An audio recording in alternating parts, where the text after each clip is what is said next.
Hello everyone, welcome to my channel Botany Vibes. In today's video, we are going to see some of the important concept of the cell biology that frequently come in examination. If you will cover this topic, you will definitely score 4 to 5 marks from this topic itself.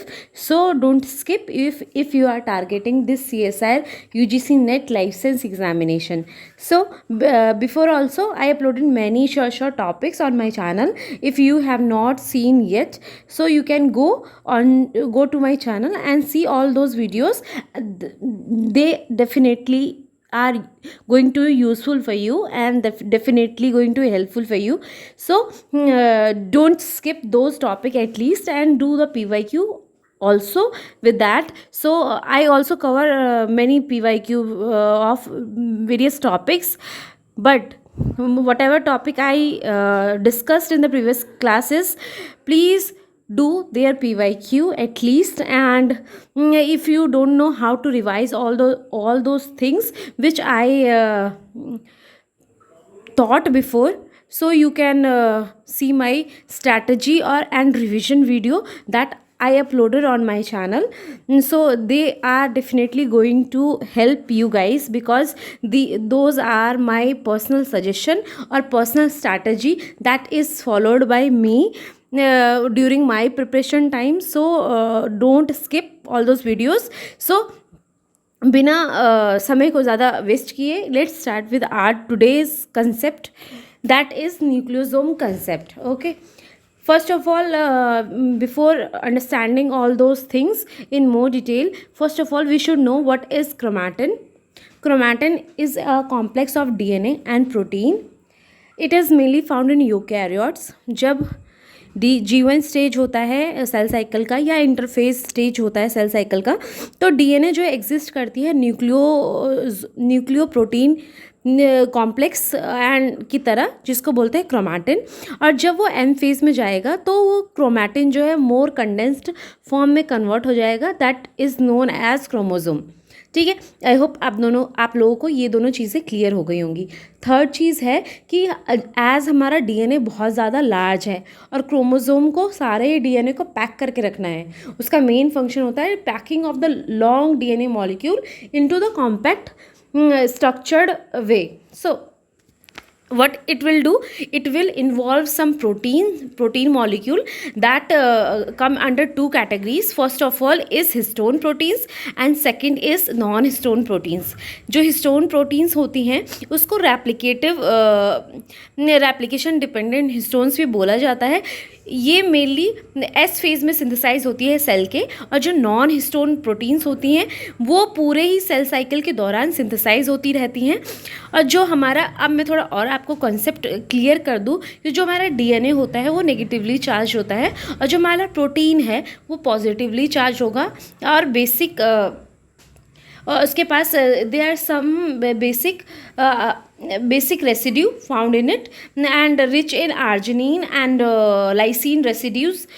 Basic amino acid होता है इसके पास, and और 10 to 50 kilo Dalton wait होता है इसका approx.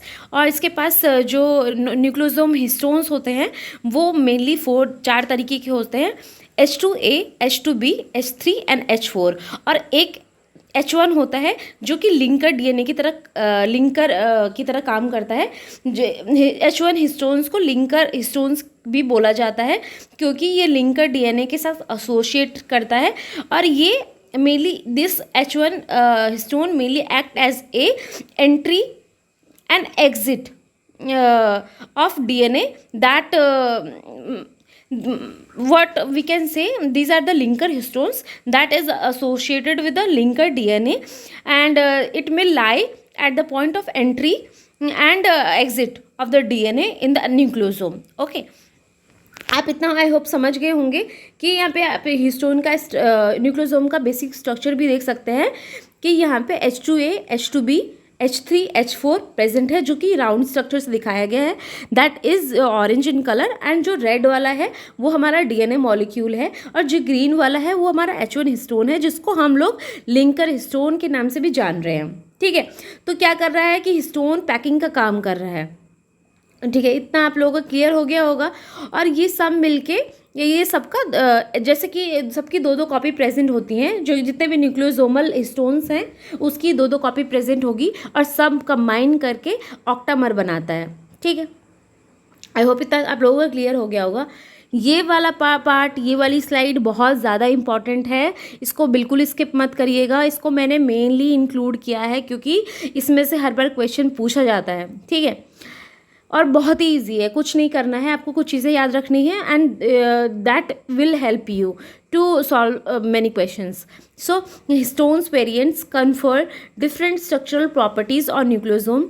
एक stone होती है, हिस्टोन के साथ साथ मैंने हिस्टोन्स बताया आपको कौन कौन से हैं, उसके साथ साथ हिस्टोन्स के वेरिएंट्स भी होते हैं। हिस्टोन्स के वेरिएंट्स का मतलब जो सेम ही होते हैं हिस्टोन्स की तरह, वो कभी कभी हिस्टोन उस पर्टिकुलर स्टोन को रिमूव करके उसकी जगह भी ले लेते हैं and they are different in some basic amino acids.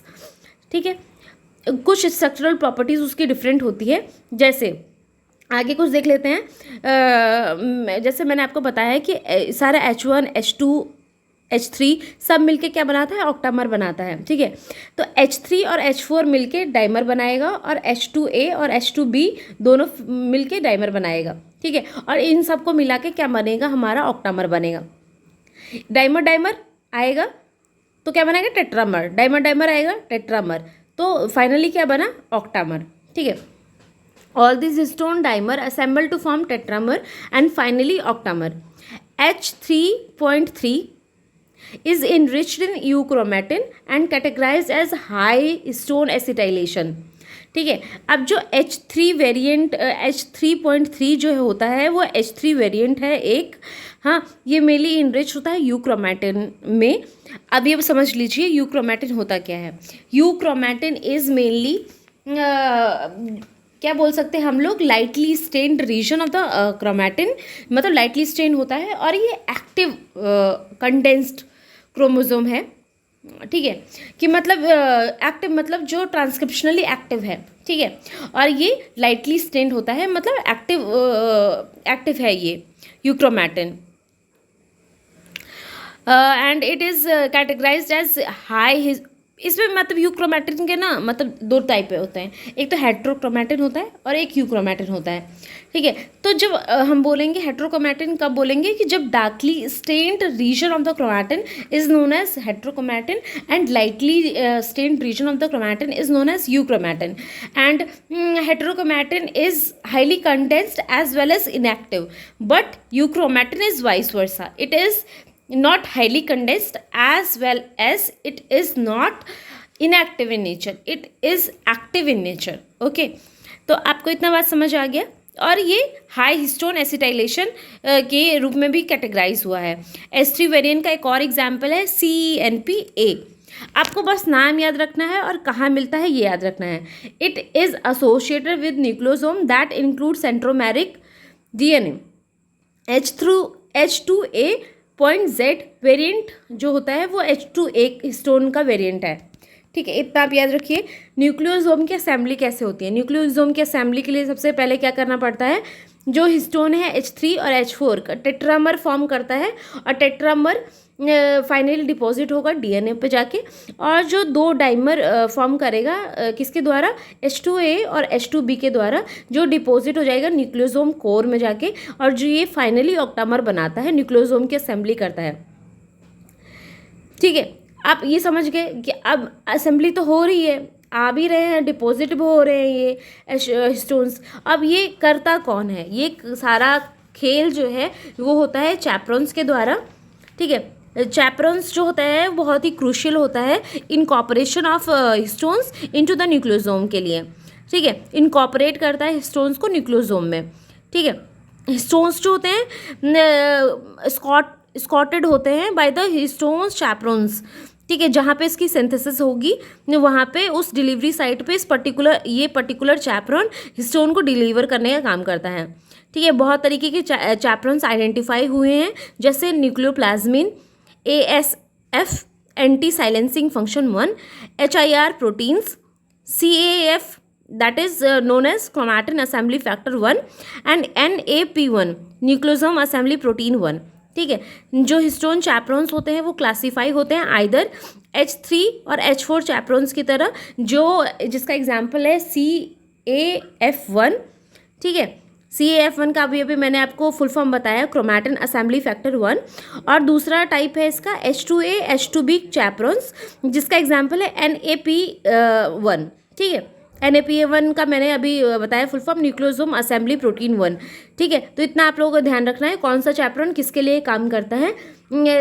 ये आगे भी मैं बहुत सारे वीडियोस लेके आऊँगी, इसकी भी ये फर्स्ट पार्ट मान लीजिए आप, इसके न्यूक्लियोसोम में और भी बहुत सारी चीज़ें हैं पढ़ने के लिए, तो मैं वो चीज़ें भी आपको शॉर्ट फॉर्म में इंक्लूड कर दूंगी, जिससे एग्ज़ाम से पहले आप एक बार फटाफट रिवाइज कर सकते हैं। और अगर आप अगले CSR को टारगेट कर रहे हैं तो उसके पर्पज से भी आप पढ़ सकते हैं। These are the some of the important topics that frequently come in examination, so don't skip. So keep studying, keep motivation your high, and keep revising whatever you read before. So all the best guys. Whatever help is needed from my side, please let me know either in the comment section or in my Telegram channel named Botany Vibes. You can search on Telegram, you will get it. And so all the best guys. Thank you.